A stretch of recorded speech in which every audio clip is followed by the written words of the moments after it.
evening. This is James, Alpha Echo 6, Juliet Golf, your net control operator for the River City Arcs Slow Scan TV Net.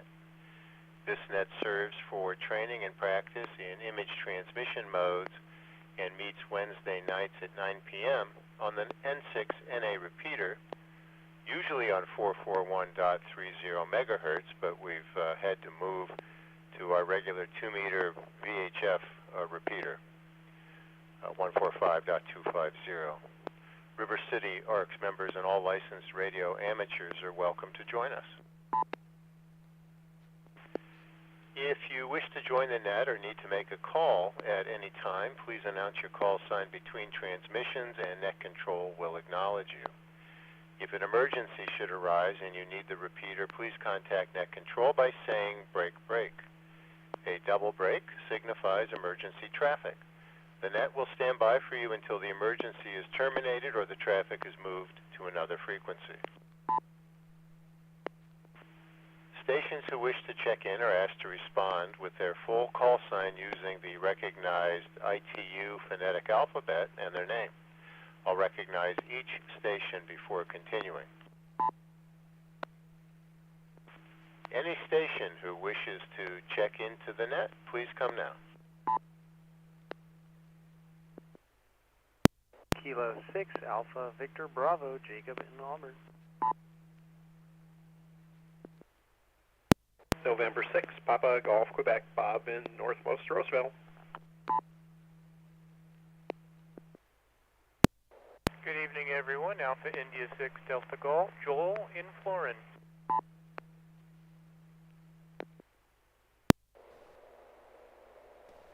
This is Kilo Papa 4 Mike Delta, Carol in Citrus Heights. Kishore in Eldorado Hills.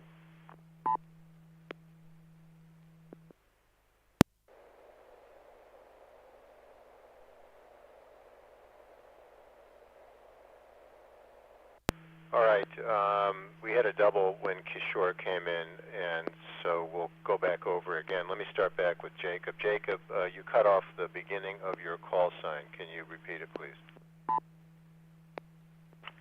Whoops, yep. Kilo 6, Alpha Victor Bravo. Copy. Kilo 6, Alpha Victor Bravo. Bob, N6PGQ. Joel, AI6DG. Kishore, your call again. Kilo Romeo 6, Romeo Alpha Oscar.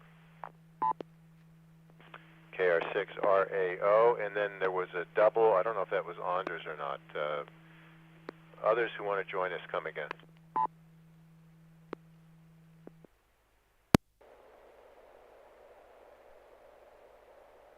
Yeah, Kilo Papa 4 Mike Delta. Thanks, Anders. Who else is out there? I know Carol's out there, KP4MD, and me, AE6JG. Who else?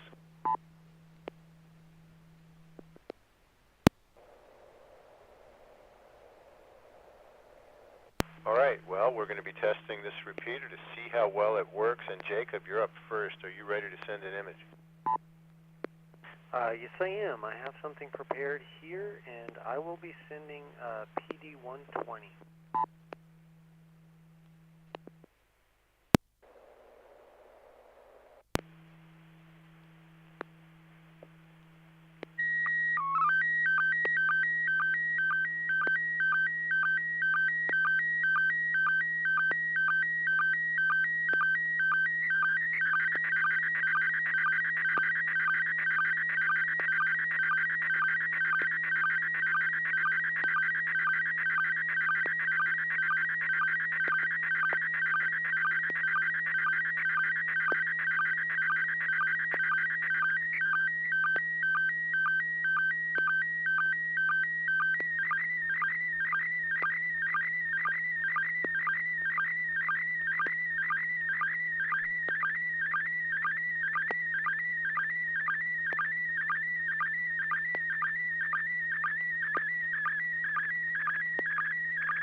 All right.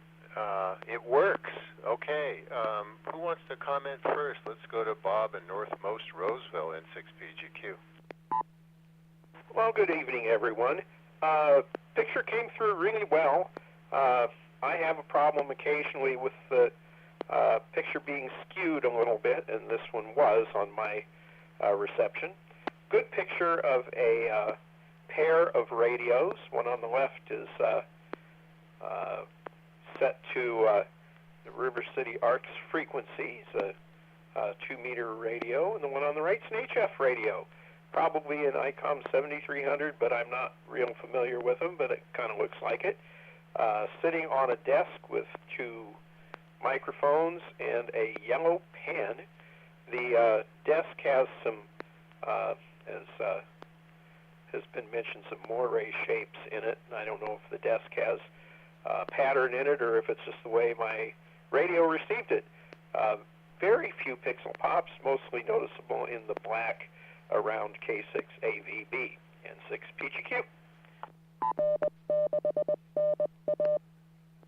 Oh, very good. Joel, AI6DG, what do you see?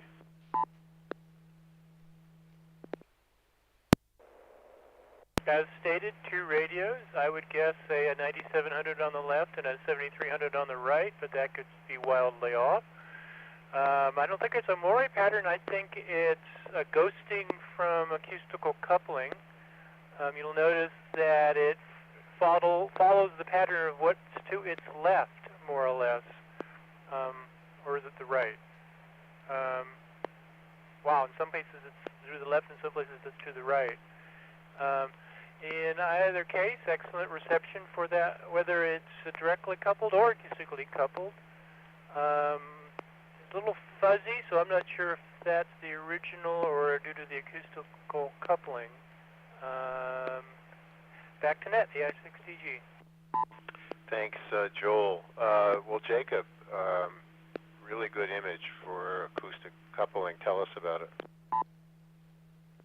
Yeah, I took a peek at the live stream to see, and that doesn't look anywhere as good as it could have been. I think it's the acoustic coupling. I was thinking I might have had the volume up a little too high, and I think the image confirms it, so I'll try to lower it next time. But anyways, that's my desk. It is just white, kind of messy, and it's an ICOM 7300 on the right that I just got. And then on the left is actually an IC 7000. That is a shack-in-the-box, believe it or not, and it's tiny, but that thing does it all. So anyways, yeah, just wanted to share K6 AVB. All right, thanks, Jacob. Bob, N6PGQ, it's your turn. This is AE6JG.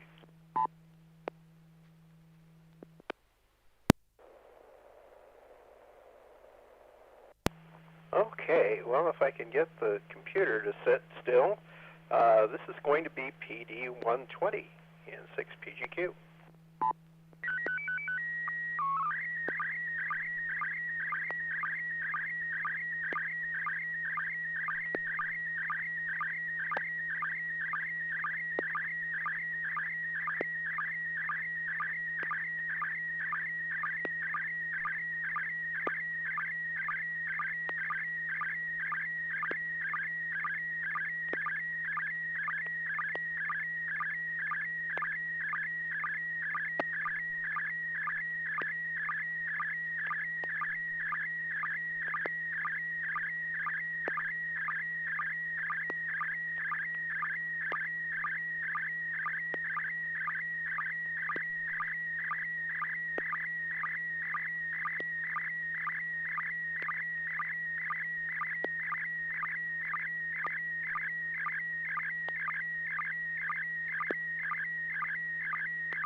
N6PGQ AE6JG. It looks like you sent a picture of your brand new computer, but I'll let others comment on it. Kishore, KR6RAO, how did that come through for you? Yeah, this is Kishore, KR6RAO. It actually came through really well for me. It's super good resolution, a few pixelations I see, but it definitely looks like, I'm trying to guess what it is, but it's some sort of a motorized system with a tape input, which is a tape reader for some sort of a computer input, I guess, and a meter measuring some sort of pressure. And I see a red bulb on the upper left. It actually came through really, really well. I'm trying to make out the wordings on that, but I really can't read it. But it's really good. Back to Net. Thanks, Kishore. Kishore, you're a little quiet. I don't know, maybe you could put the microphone closer to your mouth or turn up the gain just a little bit. But we copied all that. Well, it's clearly a RIDI electronics machine, but let's see what Anders has to say in our 6H.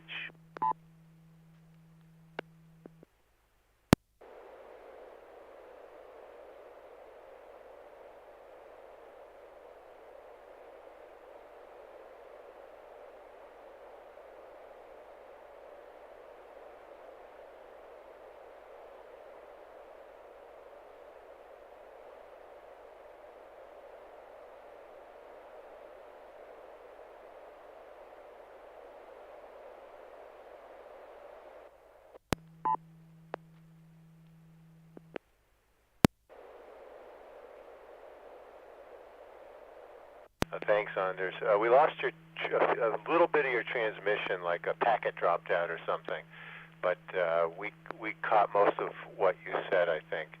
Yeah, I used punch cards for programming computers when I did that, but that was a little while ago. Okay, Bob, this sort of follows your analog theme, so let's hear about it. N6PGQ, go ahead. Okay, well, if my poor worn-out memory works, this is what they called a wheel, and it's a motorized device that sends code, and this is at KPH in Molinas, and if you look at the tape, there's two rows of different punch holes with a indexing set of holes in the middle that would drive the tape. Since there's only two holes, it sends information as dots and dashes. So I'll lift this for a second. So KPH uses this to send an automated message, and it usually is, CQ and standby. And so the tape is taped together at the end, so it just goes around and around and around and around. In real use, people would be using a keyboard to punch holes in the tape, and it would be able to send CW or RTTY much faster than an operator could. And so they would have racks of these punch tapes that then would be fed into this device, which would then go into the radios that would send the message to ships or other land stations. N6PGQ. Comment? Interesting. Thank you. Thanks, Bob. Joel, AI6DG, it is your turn.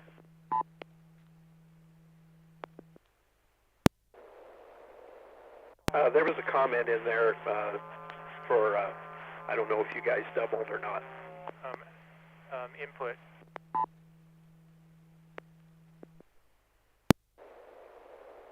Joel, are you saying Anders is on the input? Go ahead.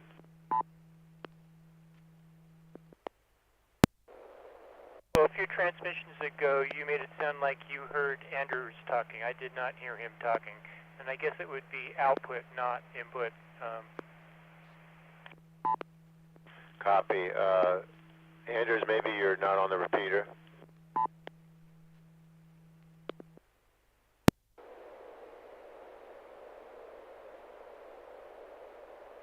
Copy.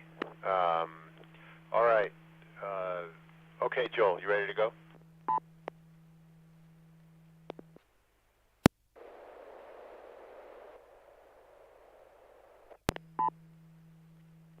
Copy. I just talked to him. He and I can hear each other, so I think he's working on fixing it.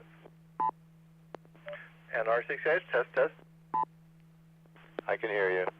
Can everybody hear Anders?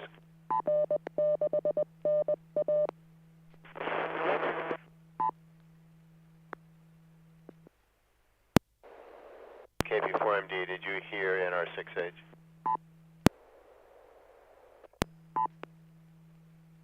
This is Kishore. I heard Andres pretty clear. Anders, give us a 5 count. This is NR6H, 1, 2, 3, 4, 5. NR6H back to net.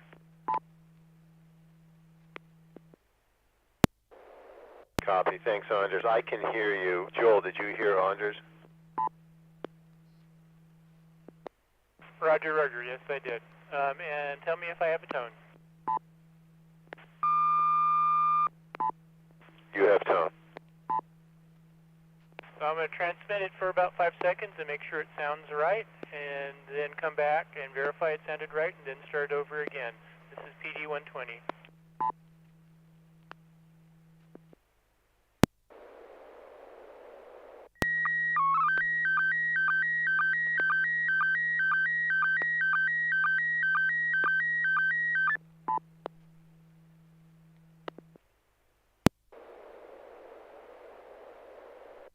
How did that sound? Does that sound proper? Yeah, it worked. Go ahead.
Hey, Joel, AI6DG, AE6JG, net control for the River City Arc Slow Scan TV Net. That is a really beautiful picture. Let me have Anders, now that we can hear him, comment on it. NR6H, go ahead. I received a really great picture, blue skies, big mountains, and a beautiful view for sure. So I have to imagine that this is a place that Joel climbed up to and took a really, really beautiful picture over the, I guess it's Yosemite, but don't know for sure. So looking forward to hear. NR6H, back to net. Thanks. I got good color, few pixels. It's really nice. Carol, KP4MD. Yeah, this is KP4MD. Really beautiful picture, and just looking at that high mountain kind of makes me out of breath. I can just imagine myself trying to climb that, and I'm sure that's a piece of cake for Joel. He loves climbing to high places. And I notice if you look at the blue sky, there's a little bit of very fine cross hatching, and I'm suspecting that's due to the PL tone that we're hearing coming through the repeater. Just my guess, because we never saw that on the UHF repeater. And the other thing is we don't have to deal with the pave pause pixel pops. There are a few pixel pops here, but I am expecting that that is due to the link we have from the control hub over to the repeater. There's a 900 megahertz link, and I know that the 900 megahertz band does get a little bit of interference from ISM machines in the valley, so it's nothing as bad as what we usually get though with the Beale Air Force Base pave pause. But a beautiful, beautiful picture. Really love it. Back to Nets, KP4MD. Thanks, Carol. Yeah, that's a really good point that we're off that frequency out of Beale. Joel, AI6DG, please tell us about this photo. Is this a recent photo?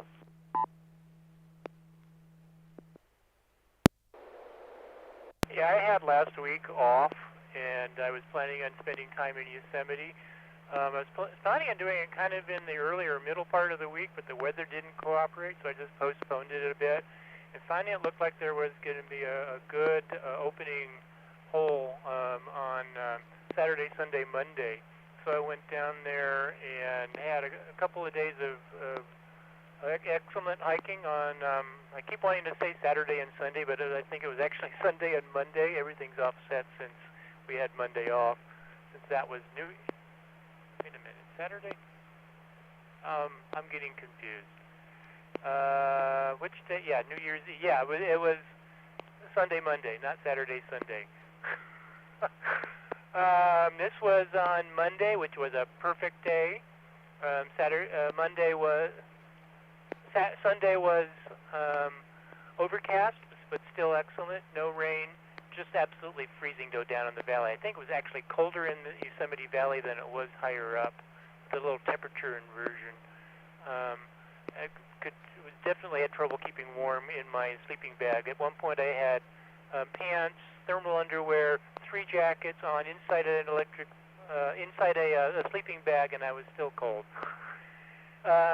This is the view from a overlook called Oh My God Point. It is an unmarked, unmaintained trail that's off trail. Well, it's a trail, but it's off of the main trail about halfway up. And the reason it's called Oh My God Point is that's what you see. That's what you say when you first walk up to it and see this view. It is an amazing view. I think it's abandoned and unmarked because it's just too small to safely have a large number of people at. And considering how many people use that trail, otherwise it'd be just too crowded. You can actually see the railing on the extreme left and right going off to the 2 sides. So this is a 180-degree view. Panoramic mode on the camera. Let me let things drop.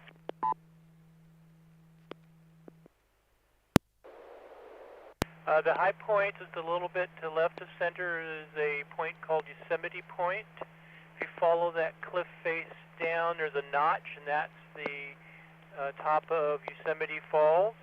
That's Upper Yosemite Falls, and it drops a significant distance down into a gully and slot canyon that goes down at an angle from towards the lower right. You can see a couple of cascades, one in the center, and the one on the bottom is actually the precipice of Lower Yosemite Falls. From from the bottom going towards the right, you can actually see, well, on the original image, you can see a boulder tumble, a pile of big boulders down at the bottom, and the overlook bridge in the valley floor that you can actually do a short hike in the valley from the road up to and look up at Lower Yosemite Falls. In summer, you actually get drenched because there's so much water coming down. There's a wind and the mist, and you get wet very quickly. Half Dome off to the slightly right of center.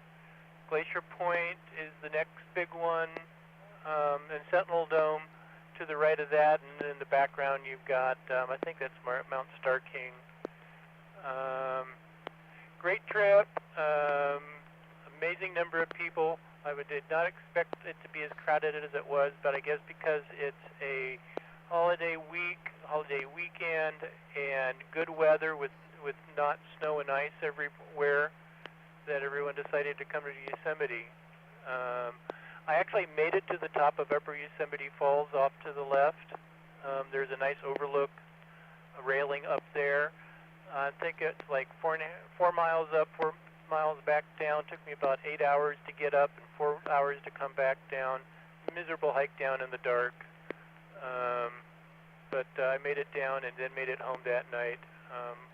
Well, actually, wee hours of the next day, wee hours of Tuesday. Good time. Enjoy. Back to Net, AI60G. Thanks, Joel. AI60G, AE6JG, and we are going to Keyshore in El Dorado Hills, KR6RAO. Are you ready to share an image? Yes, KR6RAO here. I think I'm ready. This is going to be a PD120 image. And how am I coming into the repeater now? You're good. You're just a little bit quiet. It's just a little bit quiet. You're coming in fine. Modulation is a little low. Okay, here goes. I'm going to send a PD120 picture now.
KR6RAO, AE6JG. That's a cool picture. I think that's a Gemini capsule, but I'm not. Could be Apollo. I don't know. Let's ask Jacob, K6AVB. Go ahead, Jacob. Yeah, came through really well. As for what it is, well, I see it almost looks like there's something inside of it with red eyes. But I'm going to say that's what happens when you have NASA engineers eating a lot of gumdrops. So this is what you get when you cross NASA engineers with gumdrops, over. Oh, that's very good, Bob. N6PGQ. Well, I am going to join your concern that it is either an Apollo or a Gemini capsule. It looks like well, you know me in guessing. I'm going to guess it's a Gemini capsule.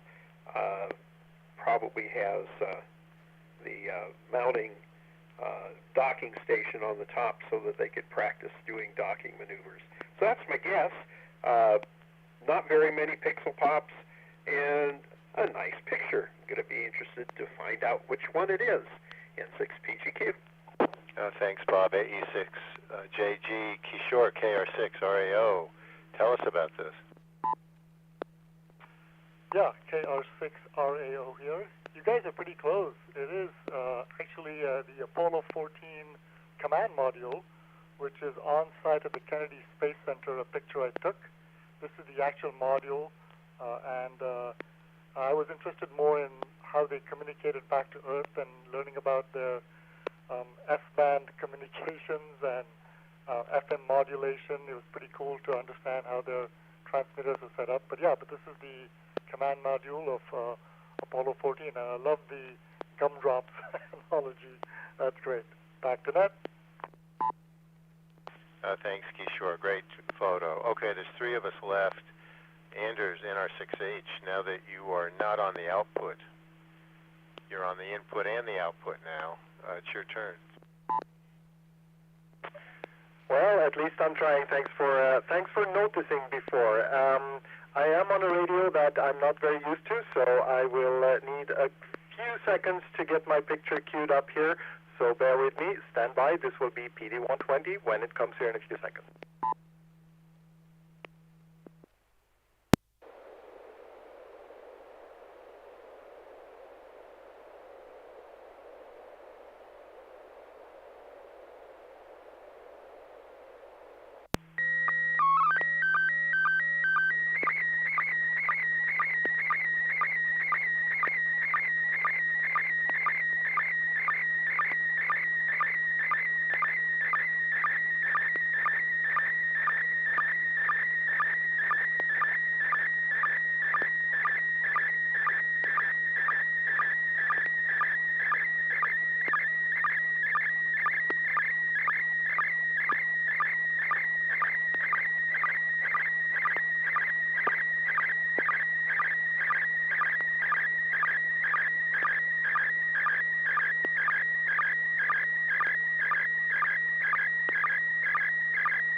It came through. There's a few areas where it got, I don't know, glitchy, I guess I'd say. I hope this is not your new car, Anders. Carol, KP4MD, what do you see? Okay, yeah, this KP4MD, I think there were a couple of strips there where we lost a synchronization, and that's why part of the picture shifted over. Little bands here, one like 1/3 of the way down, and another one down towards the bottom. And since Anders sent this, I believe this is probably a Volvo. It's got a very good ventilation. It's got a underinflated front tire. I think the rear tire is off the wheel completely. Anyhow, also a very interesting paint job on this car. Wow, it's very impressive. Back to Nets, KP4MD. Thanks, Carol. Bob, N6PGQ. Well, the quality came through well, except for the two interference bars. Actually, there's a third one way down at the bottom. Car's been in a fire. You can tell the rear wheel has been discolored. It is brownish gold color instead of the chrome colors on the front one. The paint's been blistered. The top paint is really a mess, and the front hood is bent. So I'm going to guess, and here I go again, this poor thing was involved in an accident and burst into flame, and that's what's left of it. You can tell the interior's toast, and a lot of the plastic, like the taillights, have either fallen off or melted off. So it's going to be interesting to see whose car this is. I hope it's a picture that someone found on the internet or snapped as they went by rather than one of the participants here tonight. N6PGQ. N6PGQ, AE6JG, NR6H. Tell us about this. Well, I think you nailed it. It's a car that needs some help or needed some help. This, sadly, was my car. It was parked overnight on Q Street in Sacramento, just behind the grocery outlet there on 65th and Q Street. And, well, this is what we found when we returned to the car. So somebody had fun the night before New Year. So this is the kind of firework they did. So this was my daughter's car. So she is. We're working with the insurance company to figure out what we can do. But yeah, this is what we found when we came back. Somebody left that red. I don't know if you can see it on the picture, but there's a red gas jug behind the car, and that was not in the car. So we don't know where that came from. Yeah. Not much left to salvage, of course. The back license plate was gone. The front one we did salvage, and that was pretty much the only thing from the whole car that we could pull and save. So that's what happened to us New Year's Eve. Everything is fine now. Nobody was hurt. She's good. We're figuring it out. It's just a car. NR6H, back to Nets. Wow. Well, thanks for sharing that. I'm glad everybody's okay. Thanks, Anders. KP4MD, your turn. Okay, yeah, this is KP4MD. I'm really sorry that that happened to your daughter, and just thankful that nobody got hurt. Yeah, this picture is going to be PD120. Here we go.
KP4MD AE6JG. That's funny. Jacob, how did it come through for you? Oh, that image came through great, and yeah, before it even got halfway through, I already recognized the toroids. But those are some really cool colored toroids. I wonder, are they well? They don't look wrapped. They look enameled or something. So that's really awesome. Great picture, Carol. K6AVB. Thanks, Jacob. Joel, AI6DG.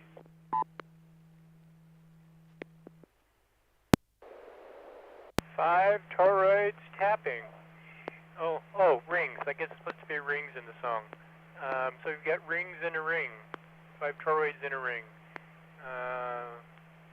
Oh, geez. Should have done this a couple of nets ago, but it was more in the season. Nevertheless, what fun and great reception. Just a few pops. It's interesting that we're still getting pops even though PayPause isn't there. Back to net, AI6DG. Thanks, Joel. AE6JG. KP4MD. Well, I guess we know what this is, but I think you'll add a little bit of detail. Go ahead.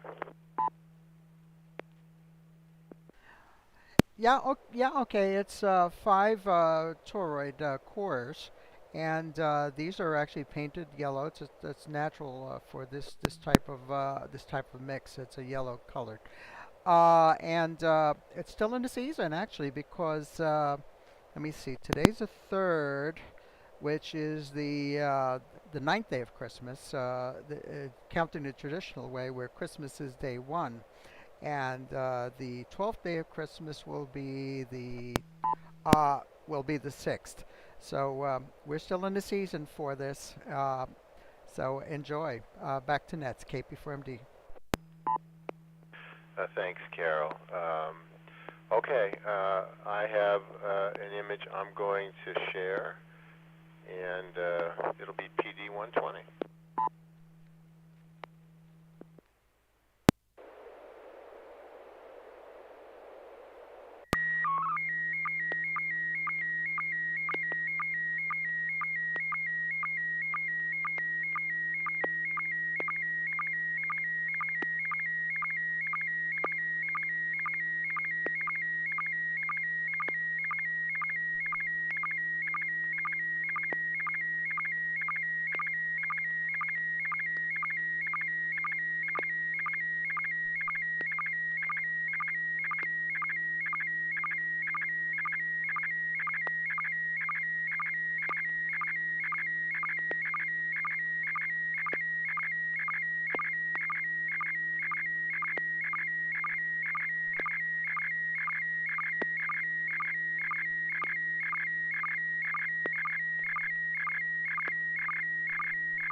KR6RAO, Kishore, what do you think this is? Wow, I'm stumped. KR6RAO here. I'm trying to figure this out. I first thought it's a bunch of barbed wire wrapped up, but then it looks like also some twigs found with moss going on it. That's all I can tell. Back to Net. Thanks, Kishore. I can hear you better. I'm not sure if you turned up the gain. But yeah, thanks. Anders, NR6H, comments? Well, this was interesting. I agree with the barbed wire. That was also one of my first reactions. Then I think that maybe this is microscopic. Maybe what we're looking at is kind of a tiny, maybe a couple of wings or legs or antennas from an insect under a microscope. Or it's one of those blobs that the psychologist guy shows to you and says, what do you see? And yeah, then I think I failed the test. And R6H, back to Net. Thanks, Anders. Jacob, K6AVB, comments? I don't know. Maybe an artist's rendition of a battle between devils and angels. No, I think the guess of something microscopic is probably the best one. Maybe like some kind of bacteria or something I don't want. K6AVB. Thanks. Bob, I'll give you a hint. This is analog N6PGQ. Thoughts? Boy, I don't have a clue. I wouldn't even hazard a guess. It looks like it may have been manufactured, since there are barbs on the end of the object on the left side. I don't know. I'm going to be curious. N6PGQ. Well, this is AE6JG. The other day, my wife and I were taking a walk, and our neighbors invited us into their house to do something that they do every New Year's. This is a New Year's tradition.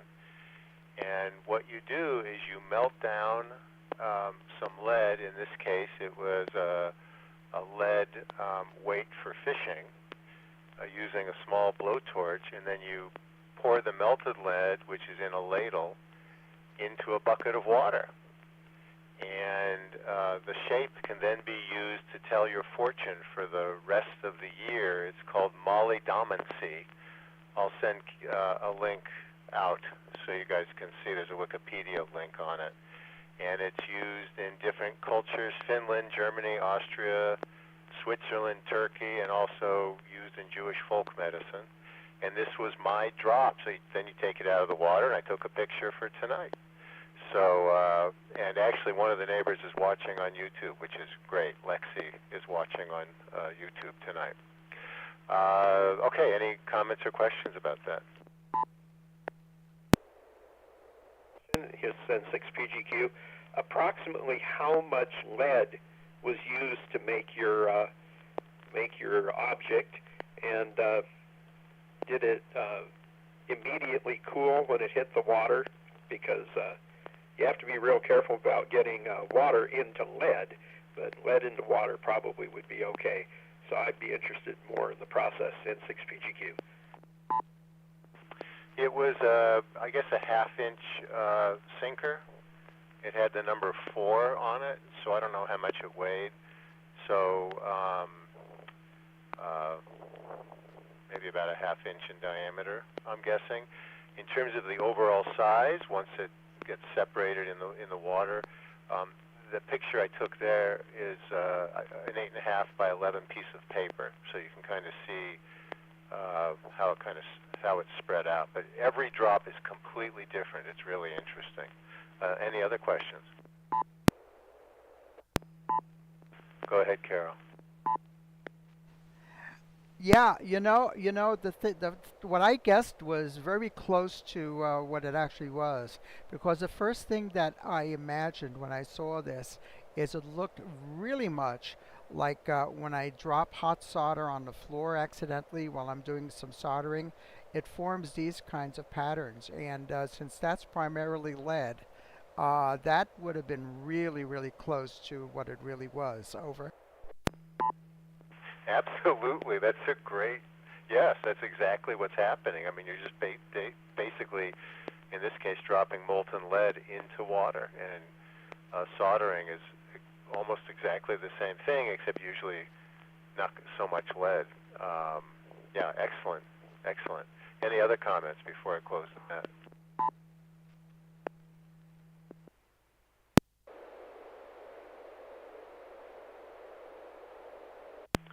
All right. Whoops, I have to go find the script. Thanks, everybody. Thanks to everybody who joined us tonight on the Slow Scan TV Net. We hope to see you again next Wednesday at 9 p.m. Oh, and by the way, I'm going to be gone for the next couple weeks, so somebody else is going to have to do net control.